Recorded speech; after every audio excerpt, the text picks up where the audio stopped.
Hi, this is Kari Waltz. I am not in my studio. I am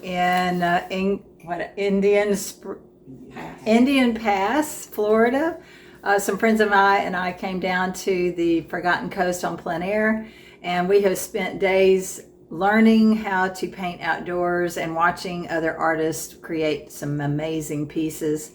And they have taken some classes from other artists from Florida who are the ambassadors for the Forgotten Coast. And they have some paintings that they weren't quite able to finish. And their dilemma is, how do I match the color that I used when the instructor was helping me? Because they don't have their palette anymore. They don't have the paints the instructor had. They have a picture of their palette, and now they're trying to go, what's that color? How do you mix it? And how can I finish my painting on my own when I don't have the original with me? So this video is going to be about some tips on how I would go about doing that, and hope it helps you finish some of your paintings that you might have started. So I'm going to shift the camera, and hopefully you'll be able to see what we're doing. All right, the first thing we did is we looked at a photograph of her palette when she was with the instructor. And I looked at what I thought those colors were. So this one, Cad Red Light, I put that on the palette here. Alizarin Crimson, this green was one they mixed, so we'll mix that in a minute. This yellow was debatable. They thought it was a Cad Yellow Light, but it's really too cool to be a Cad Yellow, so I pulled a Cad Lemon.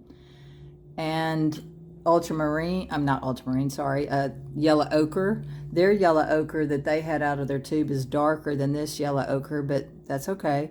We do not have a phthalo green, but we put out phthalo blue because it leans toward the blue-green, ultramarine blue, and then they remembered that she did have a phthalo turquoise, so that might have been phthalo turquoise. So we went ahead and put that out. Now, if I was teaching a beginning class, we already had Indian yellow on the palette. We didn't want to waste that because that's a beautiful color. But if I was teaching a beginning oil class, these two colors right here are two colors that I would avoid. Any phthalo color, phthalo blue or phthalo turquoise, they're so powerful that it's real easy for someone who's new to painting to let those colors kind of overtake the painting. So if I was going to teach this or a class, I like a double primary palette. This one has 3 yellows. You need at least 2 reds. That's a warm red, that's a cool red. This is the cool yellow, this is the warm yellow. The ultramarine blue leans toward violet, so it's warmer than the phthalo blue, which leans toward green. I don't know, that's a debatable. And then we have white. So this is the painting that we are going to be working on. This is one of them. Let's see if I can focus on that. There we go. And the other one, she had a different painting session, but it was the same location and she picked a different boat. So this is the one we're going to be working on. But both of them had the same instructor. And so if once I mix the colors for one, it should be helpful for the other. So I'm going to try to get this to where it's not wiggling. Sorry about the move. And I'll pull this down a little bit. Okay, so the next thing I would do, I use index cards all the time to help me mix colors, to help me match, because I can put a bit of the sample that I mix on the side of the index card and then put it up to the painting. So let's say the first thing we want to mix is, I'm going to pull this down, is this kind of grayed blue right here. And if you want to neutralize a blue, the first thing you want to look for is something that's opposite on the color wheel. So opposite of blue on the color wheel is orange. And I don't have an orange on my palette, but I do know that Cad Red has a lot of orange in it. If you look at this one, it leans toward the orange. So here I have a blue. This is just ultramarine blue with white. It kind of looks periwinkle when you add white to it. And so if I want to neutralize that, I'm going to just pick up a little bit of red. Now, I don't want to mix it into that whole pile. I just want to mix it into a little bit of it. It's just kind of a test spot. So, okay, that is more of a neutral. It's kind of a grade blue. And so that's, that's not bad. I still have some blue tones to it. And so what I'm going to do is I'm going to put a little bit on the index card. Okay, so that, I think the value is going to be way too dark, but let's test it. So you put it on the index card and you come up here and you look at it. Okay, it's still too vibrant. Do you see that? And it's also, when I squint my eyes, it's going to be too dark. But it's too vibrant, so we want to dull it down some more. I'm going to pick a little bit more of this. And again, this is trial and error. And a lot of people, okay, that's too purple. So add more of that blue in there. So you keep pushing this, smush it together. I'm going to add a little more white. It's kind of violet. So I think I need a little, put a touch more of maybe that turquoise that they said she had on her palette. A very light bit of turquoise. Ooh. Wow. See? Tiny bit. Look how that just changed the whole thing. That might have to back up and go, oh, don't do that. But that's what so much of painting is. It's just trial and error. Oh, let me move this string. I keep hitting it. Sorry about the wiggle. Okay, so that's way too turquoise, and I barely added any, so I'm just going to mix all this together. When I mix it all together, it gets a little better. It's still pretty vibrant to me. I'm going to add a touch of yellow. Got to be careful with yellow. It goes to green so fast.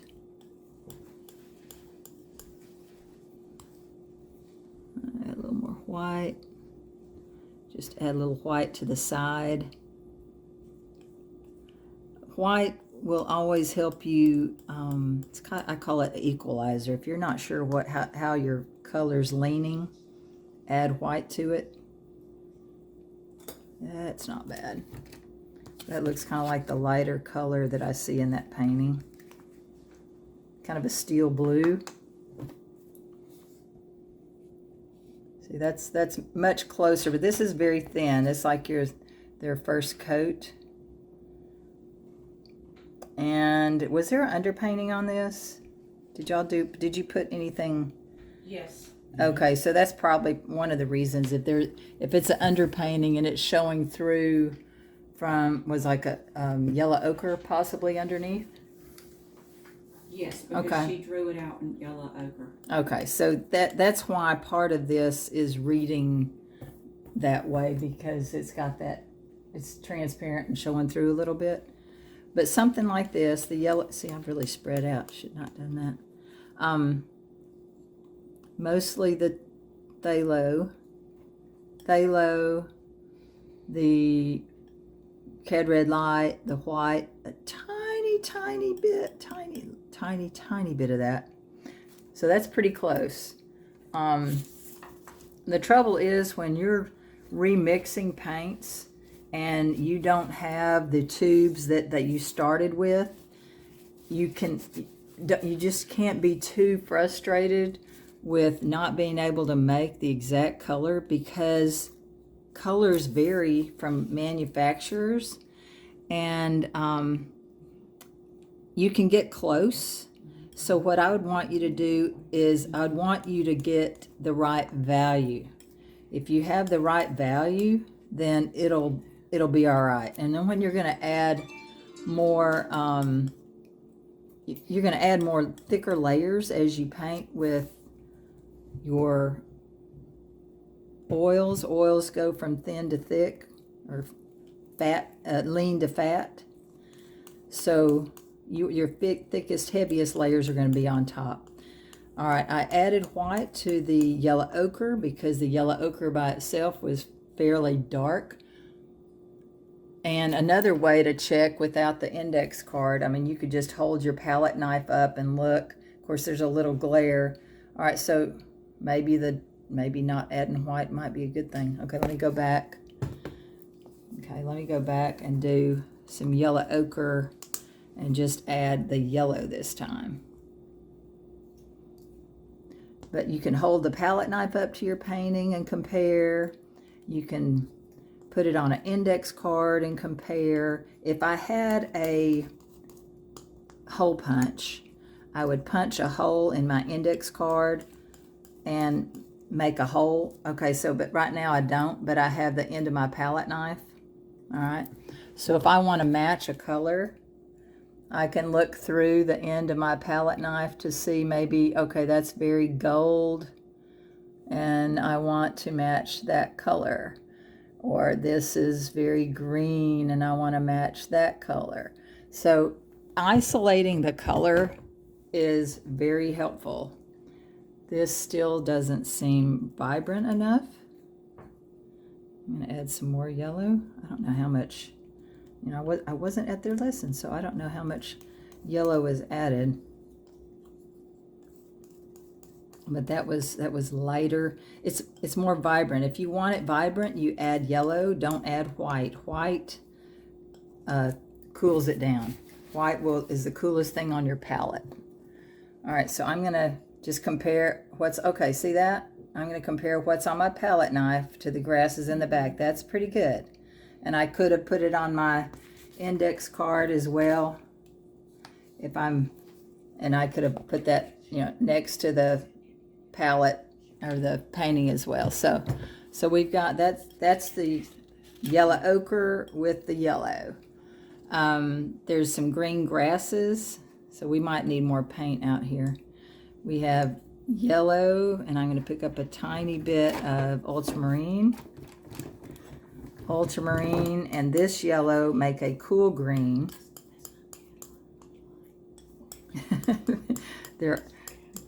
They're working in the background for me. Isn't that sweet to have friends that are doing that?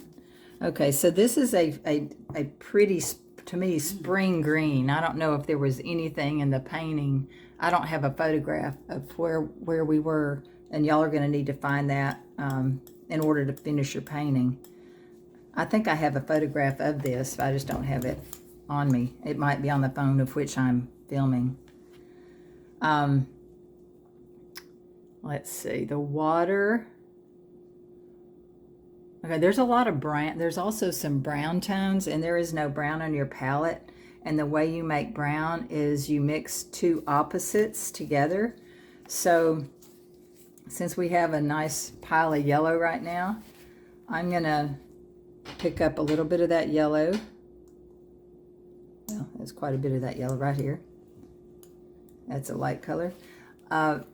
And the opposite of yellow is violet or purple, however you want to call it. Well, to make violet is ultramarine blue, little blue, and alizarin crimson. So if I mix these two right here, I make a nice, pretty purple. See that? Well, now I'm going to mix that with my yellow, and that might have been too much yellow. But there was also a pretty green that was on your paint. See, that's pretty close to that. Okay, that one's a little vibrant for that one. Okay, so here's one of the paintings. That's a little bright for that, so I would add more ultramarine to that.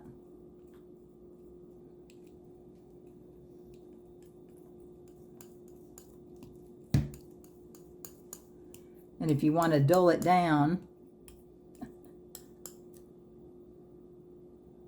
I don't know if that videoed or not.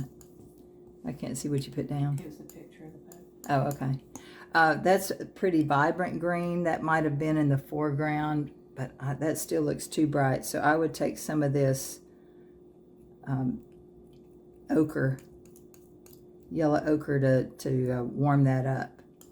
And the opposite of green, like this one right here, that's pretty vibrant.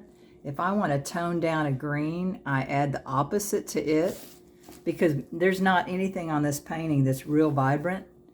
So if opposite of green is red, I would take just a little bit, tone it down, and it just knocks it down. It makes it a little more earthy. If you put too much, you'll get brown, like I was going for a minute ago. But that might be more this color. It's still brighter. See, it's too vibrant. It needs to be darker. So I just add more blue. But it's just back and forth. It's and that's the struggle of painting at one point and then coming back and going, oh crap, I need to match that, and I don't have those colors. So it's trial and error, and I'm not adding the light yellow because I want this a darker green. So I'm going for the darker yellow. So I'm going to mix that in here. And we'll just see.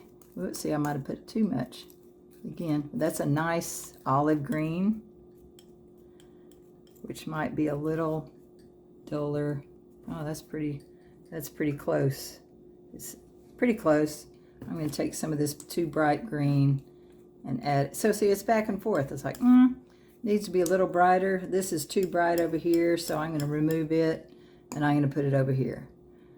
And I know this sounds kind of crazy, just going back and forth, but there really is no exact way to do it. The best thing would be if you're not through with a painting and you can keep your palette, then maybe put it in the refrigerator or the freezer so it doesn't dry out. Seal it in a plastic box is helpful so it doesn't dry out. Some people don't put it in the freezer, but if it's sealed, I don't think there's anything wrong with putting it in the freezer. It's not like it's open to food. Don't put it next to food that would be I don't put food in the refrigerator that's not covered up. You wrap food up tight if you put it in the freezer and in the refrigerator. So this is a beginning of the palette that they're going to need to paint their picture. We're going to go do a little bit more, but the main thing, and one thing I wanted to show you for those of you who are new to painting, she takes a Sharpie. This is a piece of glass that we taped with duct tape onto a piece of foam core. The foam board is a little wider than your glass, so that if you accidentally drop this, it's going to hit the foam core board before it hits the glass. And it makes a great palette because you can just use a flat edge razor blade to clean it off. But she takes this Sharpie and she puts the initials of all her colors, because when you're new to painting or it's been a while since you've been painting, sometimes you forget what the colors are. So I usually do yellows to reds to my blues to white. I usually mix all my greens, and I rarely use neutrals, but it depends on what I'm painting. When you're outdoor, yellow ochre is a good neutral. We never did quite get a brown. Let me go back to the brown. All right, okay, another opposite is red and green. This green, where it's a little too vibrant, so I'm going to put it right here, and I'll save some of it just in case we want a spice color, something to add a little more pizzazz to it. Oh, it's fine. Raw sienna. Hers might have been raw sienna. You think? I don't know. Let me try it, because it's darker, so much darker. Heck, give it a shot. Let's try it. But again, we didn't know what we don't have the colors of her palette. It's just guessing from what we saw in the picture. All right, this is a light brown. Trying to scrape this.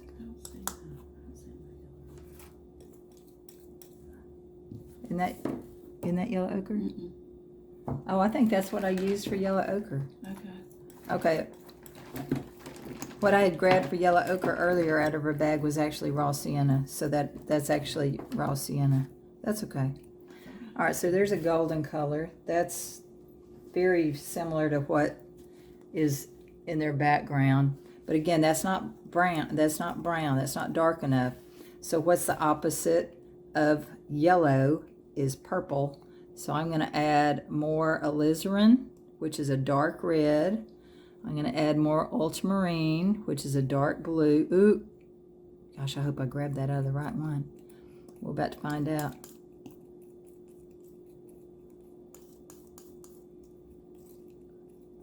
See, even though it's marked, sometimes I'm not paying attention. Okay, that's a nice dark green. That's actually pretty close to what you got there. But see, isn't this fun? Just back and forth, and y'all probably going, oh no, I don't want to do that. But I don't like to paint straight out of tubes. I like to mix my colors. I think it's more dynamic, it's more individual. So now, do you see that nice brown I'm getting? So that's a pretty dark brown for the use. See the matching of the dock and the posts, pretty dark. All right, so I think that gives you an idea of some ways to mix colors when you don't know what colors, you have an example of where to begin. That just gives you a beginning point, and then you just adjust. Sometimes they're cooler, sometimes they're warmer, sometimes you need it darker. If you need it darker, don't pick up a light color. Pick up a darker color and go from there. So I hope this helps. And if you found something useful, helpful, give me a thumbs up. If you haven't subscribed, please do that. It really helps my channel. I get a lot more perks when I get to 1,000 subscribers. I'm over 300 now. So we are progressing. So thank you from the shores of Florida today. And we will be back in the studio next week. Talk to you later.